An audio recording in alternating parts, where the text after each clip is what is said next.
السلام عليكم ورحمة الله وبركاته. بسم الله الرحمن الرحيم. الحمد لله رب العالمين. الصلاة والسلام على أشرف المرسلين وعلى آله وصحبه أجمعين، أما بعد. بسم الله الرحمن الرحيم.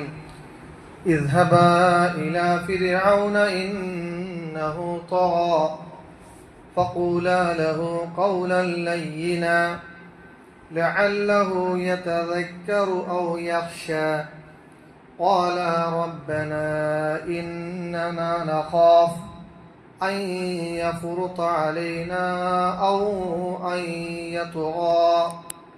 വിശുദ്ധ ഖുർആനിലെ സൂറത്തു ത്വാഹയിൽ മഹാനായ മൂസ അലൈഹിസ്സലാത്തു വസ്സലാമിൻ്റെ ഒരു സംഭവം പറയുന്നുണ്ട്.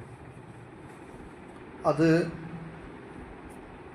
കാലത്തെ ഏറ്റവും വലിയ അക്രമ ഭരണകൂടമായ അല്ലെങ്കിൽ ക്രൂരമായ ഭരണത്തിൻ്റെ ഉടമയായ ഫിർഔനിനോട് നേരിട്ട് പോയി കാര്യങ്ങൾ സംസാരിക്കണം എന്ന ആഹ്വാനം മഹാനായ മൂസ നബി അലൈഹി സ്വലാത്തു വസ്സലാമിനോട് അല്ലാഹു സുബ്ഹാനഹു വ തആല നടത്തുന്നതാണ്. അതായത് ദുർഭരണാധിപരെ ചോദ്യം ചെയ്യുക, അവരുടെ ഭരണകൂട ഭീകരതക്കെതിരെ പ്രതികരിക്കുക എന്നുള്ളത് മൂല്യവിചാരമുള്ള ഒരു വിശ്വാസിയുടെ കടമയായിട്ടാണ് ഖുർആൻ പരിചയപ്പെടുത്തുന്നത്. മഹാനായ മുഹമ്മദ് മുസ്തഫ സ്വല്ലല്ലാഹു അലൈഹി വസല്ലമ തൻ്റെ സമുദായത്തിൻ്റെ മേൽ ഭയപ്പെടുന്ന രണ്ടാമത്തെ കാര്യം നമ്മൾ ഇന്നലെ പറഞ്ഞത് അത് ഭരണകൂട ഭീകരതയാണ്. അക്രമ ഭരണത്തിലൂടെ ഭരണാധിപർ ഭരണീയരോട് കാണിക്കുന്ന ക്രൂരതകളാണ്. ആ ക്രൂരതകൾ പ്രിയപ്പെട്ട പ്രവാചകൻ സല്ലല്ലാഹു അലൈഹി വസല്ലമ തങ്ങൾ തൻ്റെ സമുദായത്തിൻ്റെ മേൽ ഭയപ്പെടുന്ന ഒരു കാര്യമാണ് എന്ന് വെക്കുമ്പോൾ വിശുദ്ധ ഖുർആനിലെ ഈ സൂറത്ത് അതിന് ഒരു പാഠമാണ്. അതിൽ പറയുന്നത് ഇദ്ഹബാ ഇലാ ഫിർഔന ഇന്നഹു തഗാ, നീയും നിന്റെ സഹോദരനും കൂടെ ഫിർഔനിന്റെ അടുത്തേക്ക് പോവുക. എന്തുകൊണ്ടെന്നാൽ ഇന്നഹു തഗാ, ഫിർഔൻ അക്രമകാരിയായ ആളാണ്, ദുർഭരണാധിപനാണ്, ക്രൂരനായ ഭരണാധിപനാണ് ഫിർഔന്.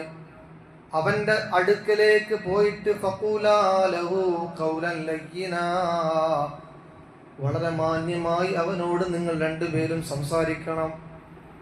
ലഅല്ലഹു യതദക്കറു ഔ യഖ്ശാ, നയപരമായി ഏത് ക്രൂരനായ ഭരണാധിപനാണെങ്കിലും നയപരമായിട്ട് സംസാരിച്ചാൽ, വാഗ്വാദങ്ങൾ നടത്തിയാൽ, സംവാദങ്ങൾ നടത്തിയാൽ, ആശയവിനിമയങ്ങൾ നടത്തിയാൽ ലഅല്ലഹു യതദക്കറു ഔ യഖ്ശാ, കാര്യങ്ങൾക്ക് ഒരു പരിഹാരം ഉണ്ടാകാൻ സാധിക്കും. അവൻ ചിന്തിക്കാനും നന്മയിലേക്ക് വരാനുമുള്ളൊരു കാരണം ഉണ്ട്.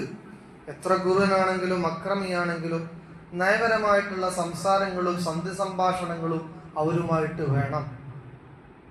ഇറാനും ഇസ്രായേലും തമ്മിലുള്ള നയപരമായ സംസാരം അത് ഈ ഖുർആനിന്റെ ഒരു ബേസാണ്.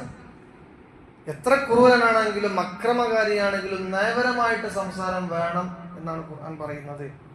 ഫഖൂലാ ലഹു ഖൗലൻ ലയ്യിന, നിങ്ങളുടെ ഭാഗത്ത് നയം വേണം, ന്യായം വേണം, തത്വം വേണം. ലഅല്ലഹു യതദക്കറു ഔ യഖ്ശാ, പ്രശ്നങ്ങളൊക്കെ പരിഹരിക്കാൻ അതൊരു കാരണമാണ്. ഖുർആൻ കാലികമായിട്ട് വായിക്കുമ്പോൾ അങ്ങനെയാണ് അതിൻ്റെ അർത്ഥം വരിക. ആ സമയത്ത് അവർ രണ്ടുപേരും പറഞ്ഞു, ഈ രണ്ടുപേർ കൊണ്ട് ഉദ്ദേശിക്കുന്നത് ഒന്ന് മൂസാ നബി അലൈഹി സ്വലാത്തു വസ്സലാമിന്റെ സഹോദരനായ മറ്റൊരു പ്രവാചകനായ മഹാനായ ഹാറൂൻ അലൈഹി സ്വലാത്തു വസ്സലാം. ചരിത്രം വിശാലമാണ്, അങ്ങോട്ട് പോകുന്നില്ല. ആ സമയത്ത്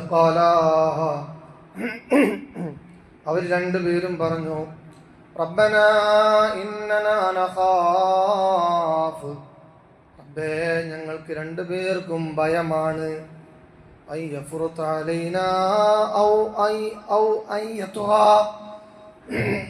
അവർ ഞങ്ങളെ, ആ ക്രൂരനായ ഫിർഔൻ ഞങ്ങൾ ആക്രമിക്കുമെന്ന കാര്യത്തിൽ ഞങ്ങൾക്ക് നല്ല ഭയമുണ്ട്. ആ സമയത്ത് അള്ളാഹു പറഞ്ഞു, ഖാല ലാ തഖാഫാ, നിങ്ങൾ ഭയപ്പെടരുത്, എന്തുകൊണ്ടെന്നാൽ നിങ്ങൾ പറയാൻ പോകുന്ന കാര്യം നീതിയാണ്, സത്യമാണ്.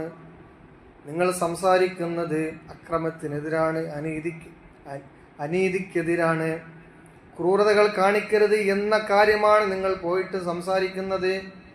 അതുപോലെ തൗഹീദിലേക്ക് ആളുകളെ ക്ഷണിക്കുന്ന കാര്യമാണ് നിങ്ങൾ സംസാരിക്കുന്നത്. നിങ്ങൾ ഭയപ്പെടരുത്, ലാ തഖാഫാ, നിങ്ങൾ ഭയപ്പെടരുത്, ഇന്നനി മഅകുമാ, തീർച്ചയായും ഞാൻ നിങ്ങളോടൊപ്പമുണ്ട്, അസ്മഉ വഅറാ, നിങ്ങൾ ഇടപെടുന്നത്, നിങ്ങൾ സംസാരിക്കുന്നത്, നിങ്ങളുടെ സംവാദങ്ങൾ എല്ലാം ഞാൻ കേൾക്കുകയും വഅറാ, ഞാൻ കാണുകയും ചെയ്യുന്നു. സൂറത്ത് ത്വാഹയിലെ 44 മുതലുള്ള വചനങ്ങളാണ്.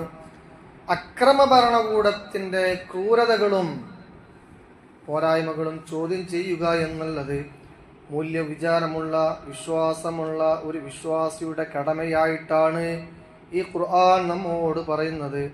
അതാണ് മുഹമ്മദ് മുസ്തഫ സ്വല്ലല്ലാഹു അലൈഹി വസല്ലമ തങ്ങൾ പറഞ്ഞത്, അഫ്ളലുൽ ജിഹാദ്, ഏറ്റവും നല്ല ജിഹാദ്, കലിമത്തു അദ്ലിൻ, നീതിക്ക് വേണ്ടിയുള്ള സംസാരമാണ്, ഇന്ദ സുൽത്താനിൻ ജായിർ, അക്രമ ഭരണകൂടത്തോട് അല്ലെങ്കിൽ ഭരണകൂട ഭീകരതയോട്.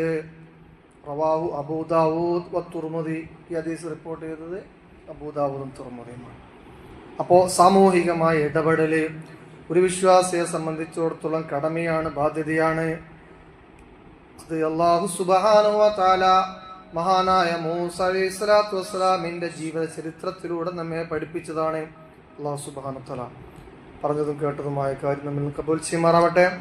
എല്ലാ ഭരണകൂട ഭീകരതയും അല്ലാഹു സുബ്ഹാനഹു വ തആല നശിപ്പിക്കുമാറാവട്ടെ. അത്തരം ഭരണകർത്താക്കളോട് ധീരമായ സമീപനം സ്വീകരിക്കാൻ നല്ല ഹിമ്മത്തും നല്ല ഈമാനും നൽകുന്ന അല്ലാഹു നമ്മയും സമൂഹത്തെയും സമുദായ നേതൃത്വത്തെയും അനുഗ്രഹിക്കട്ടെ. അസ്സലാമു അലൈക്കും വറഹ്മത്തുള്ളാഹി വബറകാതുഹു.